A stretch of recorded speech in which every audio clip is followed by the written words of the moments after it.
Andy, first of all, very good morning. It's a beautiful morning out there. Will the Wolves fans be thinking it's a beautiful morning? The sun, look, we've got the gold coming up as we look out the window, Ali, and the gold last night must have been fuming on the way back to Wolverhampton. I'm astonished, and I'm absolutely gobsmacked at... That's the easiest call. That's the easiest decision to ever make. If you are someone in the VAR suite at Stockley Park and you see that one come up and you have to have a look at it, I'm astonished that one's... And it's worrying. I'll take it a step further. Go on. I don't think it even needs to go there. Well, I think the referee's looking at it. Yeah, the referee's looking at it. Now, there's always a case to say, did he absolutely see everything? Right. Did someone run across the front of him? So I cut him a little bit of slack because maybe, I don't know, last minute he might have been out unsighted. Something might have happened. I get that. But if you're looking at that 3 or 4 times on a monitor, what's going through your head? I don't know. Not giving a penalty there. When he started to run over, I genuinely thought he's coming over to have a look. I thought, all right, he's coming over to have a look, and then he would probably obviously give it, right? But when he ran over and gave Gary O'Neill a yellow card for going bonkers up and down the sideline, a man alive. I mean, there's rubbing salt in the wounds and there's rubbing salt in the wounds. But it's actually, Ali, it's a bit of a worry, this, because Howard Webber's come in to kind of get a grip of things, and there's been some changes and there's been a clamping down on various things, which is all well and good. That is such a basic last night that was missed, that was overlooked, and it's incredible. Unacceptable. I hear John Moss, who's also part of Howard's team overseeing things, has apologised to Gary O'Neill. Yeah, you know, apparently the guys I've walked in this morning, they said there's been an apology to Gary O'Neill. I mean,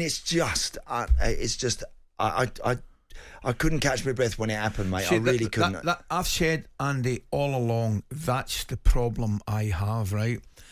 You mentioned it there. I can understand, right? And we can all understand if the referee, Simon Hooper, doesn't see it, right? For whatever reason, or he makes a mistake, right? Because that can happen. But if you're looking at an incident 6, 7 times and still getting it blatantly wrong, that's a massive problem. Yeah, that's a massive problem. It's just not acceptable, and I felt so sorry for Gary O'Neill and his Wolves players who played terrific. The fact that it was at Old Trafford, people will say, "Oh, it's because it's Old Trafford." No, that's irrelevant. That's totally irrelevant. It doesn't matter where it is. It doesn't matter where it was. And it doesn't matter who it's against or whatever. It's nothing to do with that whatsoever. This is that's fundamental flaws in how we're operating this system. I said with Andy Goldstein on Drive a few weeks ago, Ali, I said, look, maybe we're going to get to the point where if we can't find a thread of consistency amongst these calls and these decisions, because it's actually the inconsistency of it that freaks us all out, then maybe we're better off just using VAR purely for when that goal ball line technology. Or if there's a goal, right? Was there an offside in the build-up? Was there a foul in the build-up? Was there an handball in the build-up? Fine. And maybe we need to use it just for that. And then we go back to as we were when we put it back into the hands and the eyes of the referee and the officials out there. That's it. The penalty calls, right? And things like that. Make them do what they're paid to do. Make decisions. But that is just crazy. That is just absolutely astonishingly bad. We pride ourselves on having, we think, the best officials probably anywhere. We always have done in this country. We've always thought that our referees are kind of get it better than any others, and yet that last night is just astonishing. Onana played well. He's coming out to grab one last few minutes. He's coming to get one for his team to hang on to it, and he's not even close to getting completely misses it. And you know, like when a striker goes through, Ali, if that had been last night, if that had been a Wolves player going through last minute with the ball at his feet, and he draws the goalie, he touches it past the goalie dives, and a fingertip clips a boot, they look at it afterwards and they'll go, penalty. Yeah. They'll give a pen. They'll say, yeah, he touched him. It's a pen. That's why he went down. And we're all, and a lot of people might be going, God, his finger just scraped his boot. Are we sure? Yeah.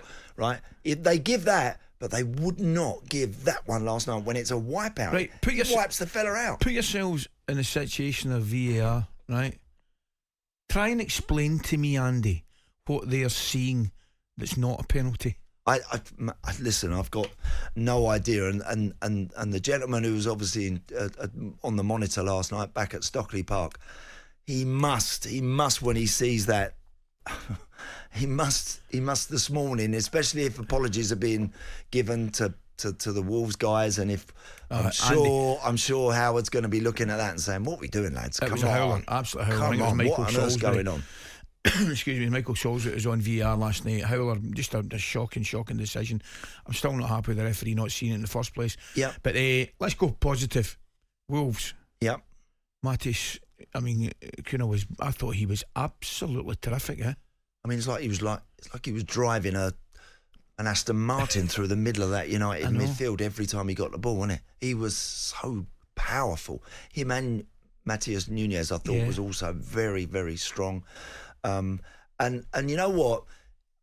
I mean, I was hearing Gary Neville and Karen Carney and Jamie Carragher talking about the game afterwards, and they all said, wow, it was alarming, really, how straightforward it was for Wolves to pick the ball up, evade that first challenge, get beyond that first challenge, Ali, get ahead of speed up, and literally just run straight past everything that was in their way. That was the concerning thing, I thought, for United, because normally, I like it. I was watching the game last night, Andy, and I was liking it to a little bit. I'm not making any comparisons of the players. But remember Gascoigne, we used to get that upper body strength. Get his arm up, across your chest. Get his arm up and go across the midfielder, bang into the next area. Correct. It was a little bit like that. And I thought from United's point of view, it was just far, far too easy. So easy. Look, Casemiro is a brilliant player. Of course he is. But he's not quick. He's not quick, and once someone's looking like they're going to be going past him, he's in trouble a bit in that respect. And they looked vulnerable. Look, United didn't play well. They've got all 3 points. They'll be absolutely delighted with that they've kept a clean sheet somehow, and that they've nicked all 3 points. Didn't play great at all. Absolutely. And for them, they move on, and they know they've got to improve, and they will. I'm sure they will. But the decision last night is just spoilt the night for me. It's overruled it, actually. It's a bit of a shame. It is, isn't it? talkSPORT Breakfast, waking you up Monday to Friday morning from 6 a.m. on AM, on DAB, via the talkSPORT app and on your smart speaker. talkSPORT.